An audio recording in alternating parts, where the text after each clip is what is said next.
Welcome to PSquaredSports.com, part of the Padilla Poll. I'm Jeff Power, alongside the managing editor of Dave Campbell's Texas Football Magazine, Greg Tepper.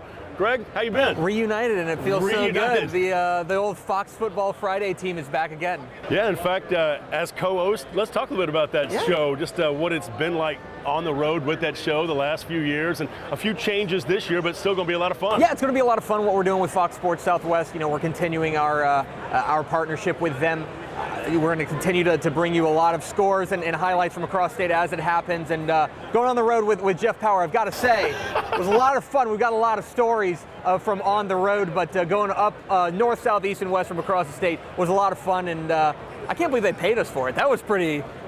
we would have done it for free. Actually, no. If you're listening, we would not do it for free. But live look-ins are going to be a lot of fun this year, too. Checking out games from all over the state of Texas. That's going to be a lot of fun. Yeah, it's going to be a lot of fun to have those live look-ins and be able to come in as it happens on Fox Sports Southwest, these games from across the state. This is a football-crazy state. You can't give people enough high school football. This is what they want, and we're just going to try to bring it to them. So let's talk about some of the favorites across the state of Texas. I mean, right when at 7 on 7, I saw Kyler Murray and Allen. I mean, we got to start there. Yeah, of course. I mean, Allen starts as the prohibitive favorite in 6A, and for good reason. Not only are they two-time defending state champions, but they're bringing back the best player in the state in Kyler Murray.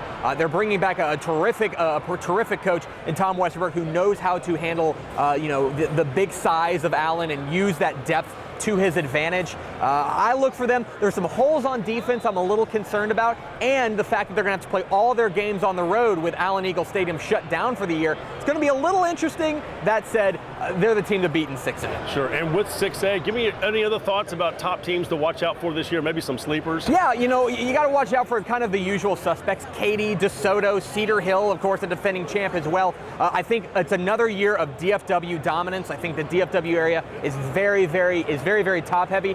Keep an eye on, if you're looking for a sleeper, Galena Park North Shore, I think, could do some big things this year. I'm looking for big things from them. New coaching staff and all over there. Of course, speaking of new coaches, Joe McBride leaves Coppell. He's now over at Dripping Springs. There's a lot of changes across the state this year. It was a wild offseason of coaching changes, and Coach McBride's a perfect example of a guy that we thought would be at Coppell for a long time, and then he ends up moving over to Dripping Springs and taking over that program. That's a sleeping giant there in Dripping Springs. They are hungry for a winner, and I think he's going to give them one sooner as opposed to later. And then we're here in San Antonio. There's a lot of coaching changes here in San Antonio. Jim Streety leaving San Antonio Madison, and they go and they pluck Mark Smith from Converse Judson from basically across the way.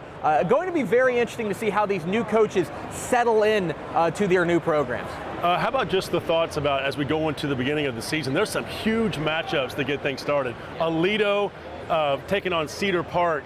They're going to christen Baylor's new stadium, McLean Stadium. That's going to be an opportunity that's going to be a great game to see. Exactly right. And two teams that have a championship pedigree, two teams with two of the very best coaches in the state, with Joe Willis at Cedar Park and Tim Buchanan at Aledo. Two great offenses that are going to really dial it up. I'm very interested to see early to see who can handle that atmosphere, because we don't know what it's like to play in there. They're gonna play the first game in McLean Stadium, that beautiful stadium on the banks of the Brazos. Going to be a lot of fun early in the season. And what I like is I think you're starting to see coaches trending toward scheduling at least one really big matchup early in the season, and obviously Aledo Cedar Park, hard to top that one. And Cedar Park has a tough district this year, all those Leander ISD schools. Final thoughts though, now that we've changed where we've got 6 classifications, 6-man football is now 1A. Thoughts about the changes going on in the grand scope of things here in Texas high school football? Well, in Dave Campbell's Texas football, we really try to explain that a lot of these changes are really just cosmetic. 6A, it sounds really daunting and big and amazing. It's just 5A. It's 5A moved up and just with a new name, and then week 0 is gone. There's no more week 0. They did away with that. It starts with week 1. Well, that just means that the season ends at week 11. A lot of changes going on. The bigger changes were with realignment, and realignment really shook things up. You've got a couple teams moving up, moving down. Highland Park finally makes the jump from from what was then 4A up to 6A. They make that odd two classification jump. But it's going to be a lot of fun to see how these teams are able to settle into their new classifications, new districts, new rivalries budding. Very good. Greg Tepper, he's the managing editor of this magazine right here, Dave Campbell's Texas Football Magazine. Appreciate, as always, you being here. I'll see you in the fall all season long. Sounds good, my friend. For the Padilla Poll, I'm Jeff Power. We'll be right back.